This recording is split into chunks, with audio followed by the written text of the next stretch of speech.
Hi friends, first to make sure that both TV and mobile phone both are connected to same Wi-Fi network.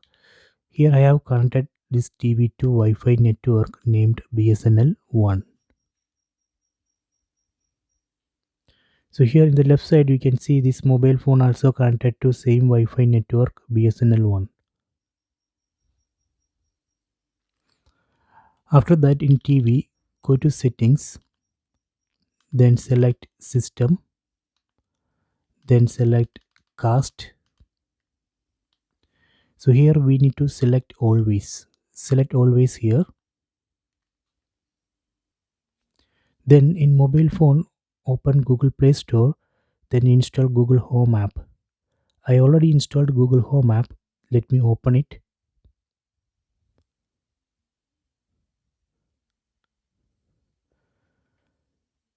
Then we need to log in with the Gmail ID and password. This Google Home app will automatically search and detect nearby casting devices in the same Wi-Fi network. You can see it has detected my TV. You can see the name of the TV here. Tap on this name.